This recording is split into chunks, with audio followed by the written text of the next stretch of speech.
I still remember the exact shade of James' eyes when we first met, a mix of blue and green, like the ocean under the bright summer sky, full of promise and mystery. That's how I fell in love with James, my husband, the man who would become both my strength and my weakness. In those early days, everything was beautiful. James was kind, affectionate, and full of dreams that we planned to fulfill together. Our wedding was a small but joyous affair, filled with laughter and the warmth of our closest friends and family. But among the faces of joy, there was one that stood out, watching with a different kind of gaze. Evelyn, James' mother, her eyes, unlike her son's, were cold and calculating. Even then, I sensed a shadow, an unspoken understanding that Evelyn's approval would not be easily won. After the wedding, James and I moved into the family home, a sprawling estate that had been in the family for generations. A house filled with antiques, memories, and Evelyn. The decision to live with her had been a difficult one, but it was James' wish to keep the family together. "Mother has been alone since Father passed away," he'd said, his voice tinged with a sorrow I hadn't seen before. "We can't leave her all by herself." So we moved in, hoping that our love would be strong enough to withstand whatever challenges lay ahead. But nothing prepared me for life under the same roof as Evelyn. Evelyn was a woman of exacting standards. From the way the table was set to the time dinner was served, everything had to be perfect. Her sharp eyes missed nothing, and her tongue was even sharper. "Naya, dear, is this how you fold the napkins?" she'd ask, a smile that didn't reach her eyes. "Let me show you the proper way." James would watch silently, his eyes avoiding mine. I knew he was torn between his loyalty to his mother and his love for me, but in those early days, I still believed that love would prevail. As the weeks turned into months, I worked hard to adapt to Evelyn's ways. I cooked, cleaned, and played the dutiful daughter-in-law, all the while keeping my doubts and discomfort hidden. "It will get better," I'd tell myself, looking out at the sprawling garden that had become my sanctuary. "I just need to be patient." But deep inside, I knew that the house was changing me. I was no longer the carefree girl who had fallen in love with James. I was now a woman caught in a web woven by Evelyn's greedy, cunning hands.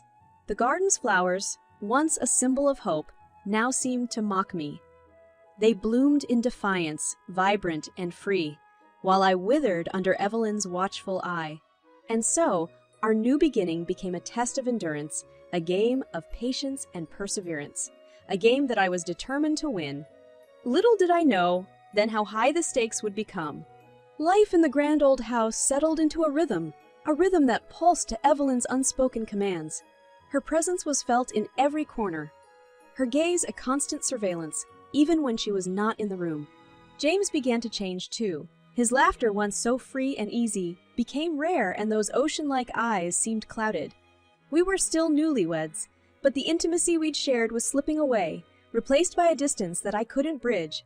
"Maya, dear, don't you think it's time you learned to cook James's favorite dish the way I make it?" Evelyn would say, her voice dripping with condescension. Her words were a maze, always leading to the same point: her superiority, her control. "I'd be happy to learn, Evelyn," I'd reply, my voice steady. But inside, my heart ached for the days when James and I were enough for each other. James's silence was the most painful. He saw, but he didn't intervene. He heard, but he didn't speak. His mother's will seemed to be his command. "You must understand, Mia," he'd say late at night, his voice soft and pleading. "Mother has her ways. She doesn't mean any harm. But does she have to be so critical, James? I feel like I can't do anything right." He'd hold me then, his arms strong but his resolve weak. "Give it time, love. It will get better." But time didn't make it better. Time only tightened Evelyn's grip.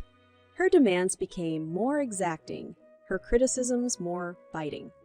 Every aspect of our lives had to meet her standards, from the way I dressed to the friends we saw. "James never liked those people, dear," she'd say, referring to my closest friends. "You should spend more time with our family friends." The house became a fortress, and I felt trapped. The beautiful rooms, once filled with promise, now seemed like gilded cages. The garden, my sanctuary, became my escape, the only place where I could breathe. But even there, Evelyn's shadow followed. "You spend too much time out there, Mia," she'd say, her eyes narrow. A wife's place is with her husband, taking care of the home. I'd look at James, hoping for support, but his eyes would be elsewhere, his thoughts a mystery. I'm trying, Evelyn, I'd say, my voice barely above a whisper. I'm trying to be a good wife. Her smile was a cold victory. Keep trying, dear. You'll get there someday. The days turned into weeks, the weeks into months. And the joy of our new beginning became a distant memory, overshadowed by the reality of life under one roof with Evelyn. I still loved James, but I began to doubt our future. His mother's influence seemed unbreakable, and his loyalty to her was unshakable. I won't give up, I'd tell myself, gazing at the unyielding walls of our home. I won't let her win. But even as I said the words, a chill of doubt settled in my heart. Was it a battle I could win? Was it a battle James wanted me to win? The house, once a symbol of our love, had become a battleground, and I was fighting alone. The first sign of my illness was subtle, almost unnoticeable, a faint dizziness that I dismissed as fatigue. Life with Evelyn was a constant battle, and I assumed my body was simply reacting to the stress. But then, the dizziness grew into nausea, and the fatigue became a constant companion. I found myself unable to finish meals, my body rejecting food in a way that puzzled me. Mia, you must eat, James would say, concern finally breaking through his indifference. You look pale. I'm fine, James, I'd reply, forcing a smile. Just a little tired, that's all. But Evelyn's eyes, always watching, seemed to gleam with a satisfaction I couldn't comprehend. Her comments were laced with insinuations that sent shivers down my spine. A woman who can't take care of herself can hardly take care of a home, James, she'd say, her voice dripping with feigned concern. Perhaps I should take over the cooking. Her offer was a veiled threat, and I knew it. But my strength was waning, and my resolve was crumbling. As the weeks wore on, the symptoms grew worse. I was trapped in a cycle of sickness that seemed to have no cause. Doctors were puzzled, tests were inconclusive, and my body continued to betray me. Something's not right, I'd tell myself, staring at my reflection in the mirror. My face was drawn, my eyes hollow. Something's happening to me. But what and why? Doubts and suspicions began to creep into my mind, fueled by Evelyn's smug smiles and cryptic comments. Perhaps it's the stress, dear, she'd say, her voice oozing with false sympathy. Living up to my standards must be hard for you. Her words were a dagger, twisting in my heart. But they were also a clue, a sign that something more sinister was at play. One day, as I sat in the garden, weak and weary, a thought struck me, a thought so terrifying that I couldn't breathe. Could Evelyn be poisoning me? The idea was ludicrous, a figment of my fevered imagination.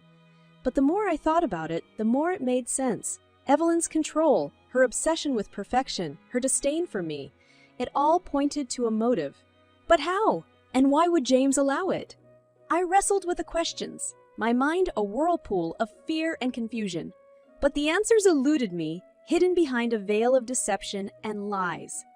I remember that day like it was yesterday, the day the truth came crashing down, unveiled in a moment of cruel serendipity. It was a typical morning, the sun filtering through the heavy drapes, casting a golden glow on the polished wood of our dining room. James was at the breakfast table, his eyes buried in the newspaper, his face showing the wear of a troubled night. I was in the kitchen, my body still weak, but my determination strong. My suspicions of Evelyn had turned into a silent obsession gnawing at me, urging me to act. But I needed proof, evidence that would convince James, evidence that would convince James, evidence that would free us both from her twisted grip. My mind was lost in thought when James's phone rang, its sharp trill cutting through the silence. I glanced towards the dining room, my heart skipping a beat as I saw the name on the screen. It was Evelyn! My instincts screamed at me to listen, to seize the opportunity that had presented itself. But my conscience held me back. A voice whispering that eavesdropping was wrong, James answered, his voice tense. Yes, Mother? I strained to hear, my breath held, my body frozen. His words were a murmur, a tantalizing glimpse into a conversation I longed to understand. I moved closer, drawn by a force I couldn't resist. I knew it was wrong, but the need to know was overwhelming.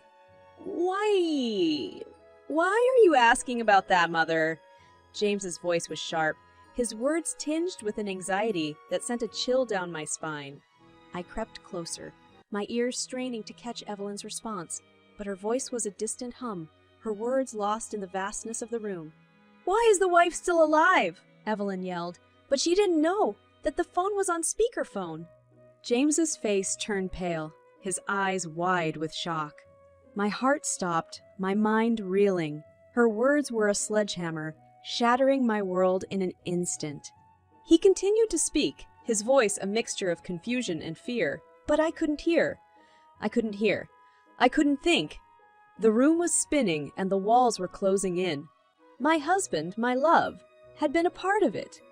He had known, he had been complicit.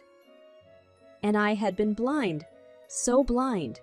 I stumbled back, tears streaming down my face, my body racked with sobs. The truth was out, and it was more horrifying than I could have ever imagined. Evelyn's laughter echoed in my mind, a cruel reminder of her victory. She had won, and I had lost everything. The phone call ended, and the room fell into silence. But the silence was a lie, a facade hiding a truth too terrible to bear. James looked up, his eyes meeting mine, and in that moment, we both knew. There was no going back, no pretending that things could ever be the same. Our love, once so pure and strong, had been poisoned by Evelyn's wickedness, and we were both to blame. The days that followed were a blur, a surreal haze of anger, betrayal, and determination. The shock of that fateful phone call had left me reeling, but it had also ignited a fire within me. I was no longer the naive, trusting wife. I was a woman scorned, a woman wronged, and I would fight for justice. James was a broken man, his complicity in Evelyn's wickedness weighing heavily on him. His eyes, once filled with love, now held only guilt and shame. "I never wanted this, Mia," he'd whisper, his voice choked with tears. "I never meant for you to hit her." His words were empty, his apologies hollow. He had chosen his mother over me, and there was no going back. The legal battle was long and arduous, a maze of deception and lies. Evelyn was a master manipulator, her cunning mind twisting the truth to her advantage. But I had the truth on my side, and I had the truth on my side, and I had evidence that would bring her down. My lawyer was a sharp, determined woman, her eyes filled with a passion for justice. She saw through Evelyn's facade, and she believed in me. "We will win this, Mia," she'd say, her voice filled with conviction. "We will make them pay for what they've done." But Evelyn was not one to be underestimated. She fought back with a ferocity that was both terrifying and awe-inspiring. Her lawyers were ruthless, her defense relentless. "She's a liar," she'd proclaim, her voice dripping with venom. "She's trying to destroy my family." Her words were a knife, cutting deep, but I refused to be cowed. I knew the truth, and I would not be silenced. The courtroom became a battlefield, a place where truth and lies clashed in a war of words. Witnesses were called, testimonies were given, and the evidence was laid bare. The poison, hidden in the food, had been slow and insidious. Evelyn had planned it carefully, her twisted mind reveling in the suffering she was inflicting. And James had been her pawn, his weakness her weapon. The trial dragged on, each day a battle in itself. The media caught wind of the story, and the spotlight turned on me. My face was plastered across the news, my story dissected and analyzed. But I refused to be a victim. I refused to let Evelyn win. I took the stand, my voice steady, my resolve unbreakable. I told my story, the truth laid bare for all to see. "I loved him," I said, my eyes meeting James's, his face a mask of pain. "I trusted him, and they betrayed me." The courtroom was silent. the weight of my words hanging heavy in the air.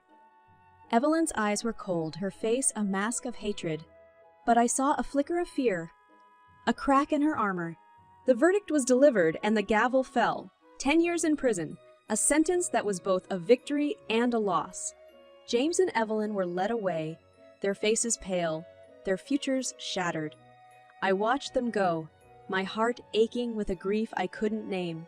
The battle was won, but the war was not over. The scars ran deep, and the wounds would never fully heal. I had fought for justice, and I had won, but I had lost so much more. I walked out of the courtroom, my head held high, my spirit unbroken. The sun was shining, a new day dawning. But the shadows lingered, a reminder of a love lost and a battle fought in the shadows. After the trial, the world seemed a different place. The house that once held laughter and love was now a silent monument to betrayal. The walls seemed to echo with memories, whispers of a life that was no longer mine. James's absence was a void, a gaping wound that refused to heal.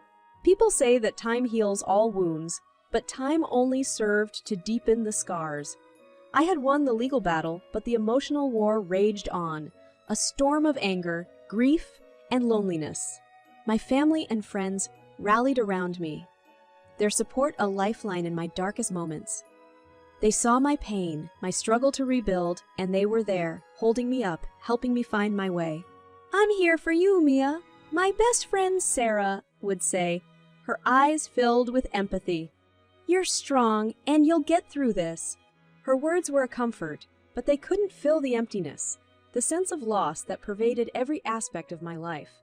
I threw myself into my work, losing myself in the routine, the familiarity of the daily grind.